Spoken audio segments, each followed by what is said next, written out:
এই ছবিটি দেখুন। কোটা সংস্কার আন্দোলনের মোড় ঘুরিয়ে দেয়া অন্যতম এই ছবি ঢাকা বিশ্ববিদ্যালয়ে যেদিন ছাত্রলীগ আন্দোলনকারীদের উপর হামলা করে সেদিনের ছবির শিক্ষার্থীর নাম তন্নি জানালেন কি হয়েছিল সেদিন।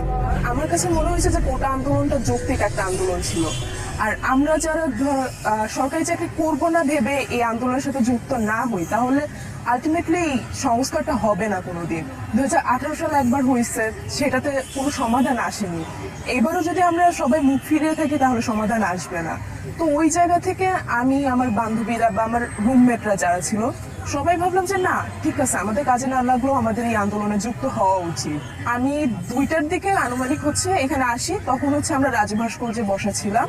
তো ওইখান থেকে হঠাৎ করে বললো যে আচ্ছা ঠিক আছে, আমাদের এদিকে 71 হলে অনেক ভাইদের আটকে রাখা হয়েছে, তো আমরা সবাই মিছিল নিয়ে এদিকে চলে আসি। তো আমরা সবাই যখন এদিকে আসলাম, সূর্য সেন হলের সামনে আসার পরে হঠাৎ করে গিয়ে ওই পাশ থেকে হঠাৎ করে ইট মারা শুরু করলো। তো আমরা সাময়িকভাবে থেমে যাই, আর যখন থামি আমরা পাশ দিয়ে অনেক ভাইরা যাচ্ছিল যাদের মাথা ফাটা বা রক্ত পড়ছে। তো ওই ভয়ের থেকে আমরা পিছন দিকে সরতে থাকি। এই ড্রেস টেবিল নিয়ে সামনের রাস্তাটা কাইন্ড অফ আমাদেরকে দৌড় দিয়ে যাওয়া লাগছে। তো আমরা গিয়ে ভিসি চত্বরে জাস্ট বসেছিলাম যে ওকে ফাইন, এতক্ষণ এই রাস্তা আমরা এইভাবে গেছি, সবাই টায়ার্ড ছিল, আমরা জাস্ট রাস্তার পাশে বসা ছিলাম।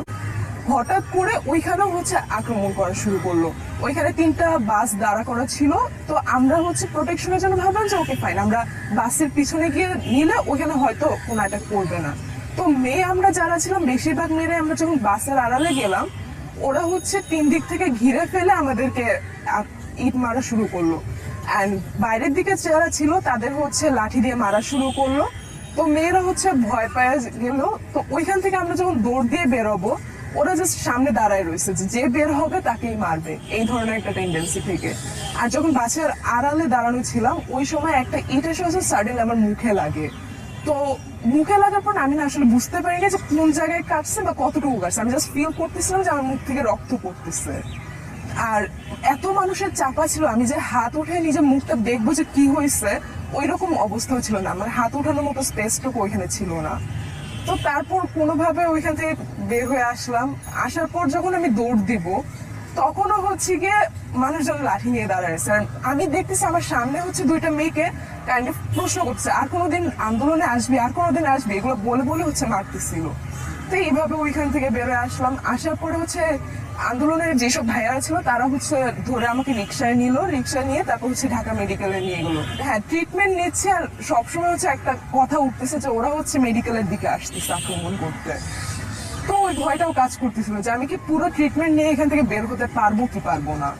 তো আল্লাহর রহমতে বের হতে পেরেছি ওইখান থেকে ট্রিটমেন্ট নিয়ে। তারপরে ফ্রেন্ডের বাসায় গিয়ে জাস্ট আশ্রয় নিচ্ছিলাম, হলেও আসার সাহস ছিল না আমার এটা নিয়ে কোনো রিগ্রেট নেই আসলে। হ্যাঁ, আমার ফেসে একটা দাগ পড়ে গেছে যেটা আমাকে সারা জীবন বয়ে বেড়াতে হবে, বাট তবুও নিজের কাছে ভালো লাগে যে হ্যাঁ, আমি একটা ভালো কাজে গিয়ে একটা দাগ হয়েছে আমার মুখে। হ্যাঁ, আমি যখন আহত হয়েছি অবভিয়াসলি আমার জন্য এটা মনে হয়েছে যে এই জিনিসগুলো এইভাবে বিচার ছাড়া চলে যাবে তা না। যখন মানুষজন আমার ছবি বা আবু সাইদের ভিডিওগুলো নিয়ে শেয়ার করতেছিল, আমার কাছে মনে হচ্ছিল না, এই জিনিসগুলো করলে অ্যাটলিস্ট আমি বিচার না পাই বা আমার কিছু না হোক, কিন্তু সবাই এই জিনিসগুলো বুঝবে, মানুষ নামবে রাস্তায়। এটা আমার জন্য একটা ভালো লাগার অনুভূতি ছিল সত্যি বলতে, যে না, আমি অ্যাটলিস্ট মানুষের জন্য কিছু করতে পারতেছি। আমাদের জীবনের টার্গেট যেটাই হোক না কেন, ন্যায় নীতিবোধ যদি নিজের মন থেকে মনে হয় যে এটা যৌক্তিক, এটা আমার থাকা উচিত বা আমার সাপোর্ট করা উচিত, আমি বলবো যে সবার আসা উচিত, ব্যক্তিগত জীবনে যাই থাকুক না।